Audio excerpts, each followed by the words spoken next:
How do you have a positive mindset and stay motivated when the world appears to be so full of struggle, mediocrity, chaos, and even within yourself, there are so many ups and downs, voices in your head saying, I can't do this, I don't want to do this, voices that pull you in all kinds of different directions. How do you stay positive and motivated, given the reality of being human in this third density plane we're living in that is so full of contradiction, of paradox, of darkness and light? So we're going to talk about positivity from more of an ultimate point of view, instead of giving you band-aids that make you feel temporarily more positive. I'm going to hopefully guide you to a place where inside of your consciousness, you can experience what I would call unconditional positivity and a form of motivation that does not depend on your thoughts and feelings. The first thing that I encourage you to do is to examine what inside of you is blocking motivation, what inside of you feels like an obstacle to inspiration. And the ultimate gateway into unconditional motivation is realizing that these so-called blocks are an illusion. And the way I see it, the way I've come to experience it, is that all negative states of mind, stagnation, doubt, fear, overwhelm, confusion, divisiveness, all of it is a sign of distorted thinking. It's a sign that our way of seeing reality, the very lens we are seeing life through, is distorted. And this is not a judgment, it's not a good or bad thing. It's just what happens to nearly all humans on the human journey. And the way I've come to experience this life is that the whole point of being here is to learn how to get into a truthful relationship with ourselves, where we can see through the illusion of limitation. So what happens is, as you penetrate this veil of illusion of what you call negativity, as you see truthfully into the nature of who you really are, motivation, inspiration, positivity, these become your default setting. They become as natural to you as breathing, because they are truly your natural state, your natural identity. So how do you do this? Well, the first thing that I recommend that you do is start to experience negativity instead of it being you in there that's doing that. Instead of identifying with negative states of mind personally, step out of them and see them as nothing more than either corrupted files in your internal operating system or various frequencies of energy that are ultimately neutral. So let's look at number one. When you experience doubt or fear, any kind of negativity, the normal tendency is to take it very personally and say, that's me in there feeling negative, feeling fear, feeling doubt. And then we slap judgments and labels over it, and we solidify and anchor in our neurochemistry this form of patterning. And it very much feels like a locked-in solid identity of, yes, that's me, I'm negative, or I do these things, I feel afraid of this, I'm this state of being that I don't like, and we judge ourselves and we lock it in further. So instead of personalizing these states of mind, every time you notice that you're locked into fear or doubt or anything negative that blocks motivation, tell yourself, oh, this is an opportunity to reclaim my power right now. And the first thing that I need to do is see it as a corrupted file in my operating system. So it's very similar to a computer network where we've all been kind of indoctrinated with these software programs that don't really serve us. But they're not who we really are. They're not truly part of our identity. They're just fleeting constructs. And a very accurate way to look at them is they're very much like files that have been installed that are corrupt in nature.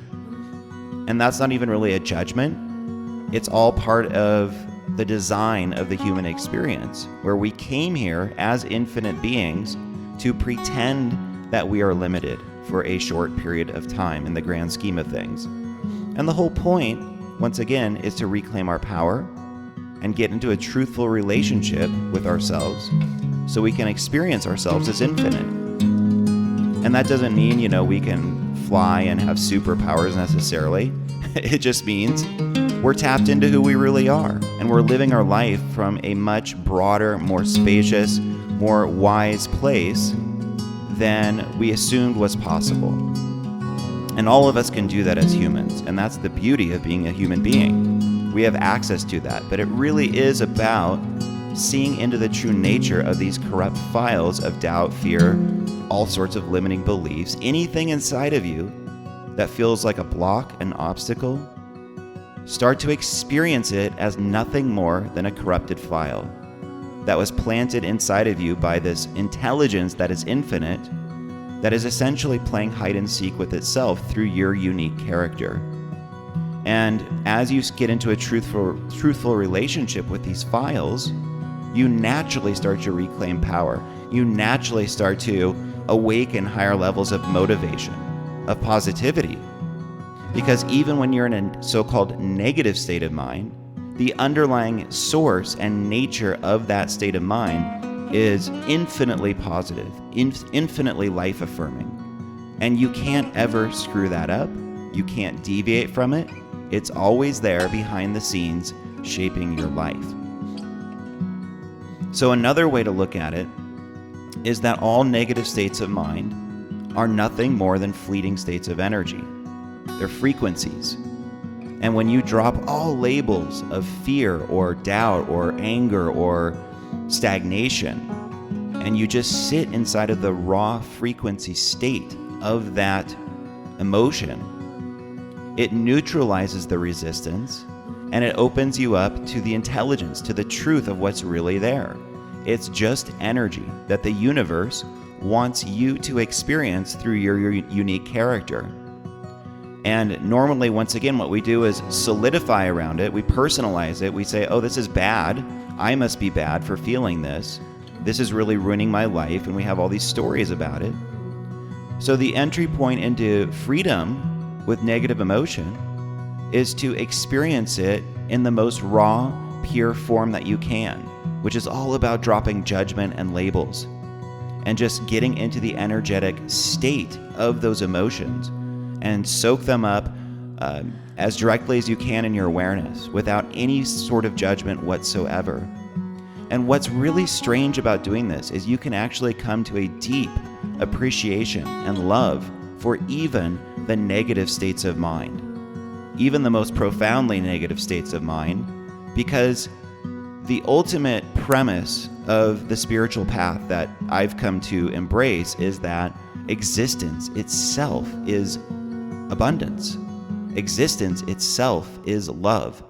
And all of the negativity that we experience in a relative sense is floating in a vast ocean of love, awareness, and presence. And it's all abundant. And that's the new default setting that I encourage you to embrace, is that your life is abundant by its very nature. You being here is abundance in its purest form, even what you call the bad stuff. And I know that can feel counterintuitive because it's so normal and habitual to just slap on labels of, I don't want this inside of me anymore. I like this emotion over here. I wish this one would go away. And on this path, all is welcome. Everything you experience inside of you, you are capable of loving and appreciating exactly as it is.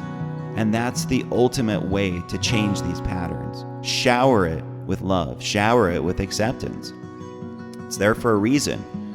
It was designed from a very, very intelligent source that wants you experiencing exactly what you're experiencing. You can't ever screw that up. You can't get off purpose.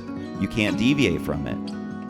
And there's just something so infinitely reassuring and beautiful and relieving about that way of being that it shifts these patterns at their root. It shifts your identity at its root. So what happens is when you get into a truthful relationship with what you call negative emotions that are blocking you, positivity becomes your default state. And even when you feel angry or confused or conflicted about things aren't working out the way you want, you are very much connected with this underlying space and energy of where this is all coming from, and that it's supposed to be there if it's there. It doesn't ever screw up. It doesn't make mistakes. It's supposed to be there. And you can allow your heart to kind of settle into that and trust it, knowing that it's a unique part of your story right now if you're experiencing negativity. But the more you see it that way, the irony is the less it happens, the less it needs to happen. It's no longer relevant to your unique story to get stuck in negative patterns. So it's very much possible for you to have this experience of infinite, unconditional positivity, where you experience yourself and your life in a truthful way, that you are created from infinite intelligence. And this world was ultimately designed for you to experience an interesting story, an adventure. And that has to include suffering. That has to include negativity, because no story would really be that great without those patterns, right? I mean, think of any good movie you've watched or book you've read. Within that story is a lot of struggle usually. That's what makes it good. There has to be adversity for the main character. So the blocks to motivation and positivity are very much part of the theme you're here to explore. But the way you transform out of victimhood and into the heroic version of yourself is to experience these blocks as corrupted files or frequency states that you don't take personally. And you don't judge them, you don't label them, you just allow them to be there, and you shower them with love. And then quite quickly, if you do this enough, the underlying positivity, the underlying abundance of what's there starts to surface, and you identify with that much more than the fleeting states of negative mind, of conditioning. So, rather than band-aids, rather than the ups and downs and buying into the conditional states of your mind and riding that roller coaster, which is still what so much of the self-help and even the spiritual movement is kind of based on, if you're really honest about it, it's far more effective to just get into a truthful relationship with these patterns. You're an infinite being having a human experience.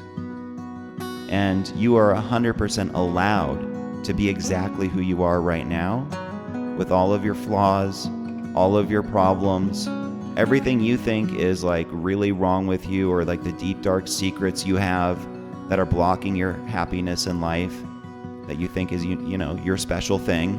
We all have it as humans. Billions of us do. You're not alone, and it's there for a reason. It's there by design. So this is the gateway into freedom with your emotional state. And you can very much live in a state of flow, of effortless productivity, of effortless inspiration. And that becomes your new identity, your new default setting. Why? Once again, because you're infinite. You're an infinite being having this human experience. So if you enjoy this kind of content, please take a moment to subscribe to the channel and leave me a comment under this video with your biggest insight or takeaway. I would love to hear from you, and I'll do my best to respond to you personally and help you in whatever way you need moving forward. There's also a link in the description for a free download for my latest book called The Instant Upgrade, which gives you 9 tools to shift into higher frequency states of reality. So if you like this meditation, you'll probably love this book, and I really look forward to hearing your feedback.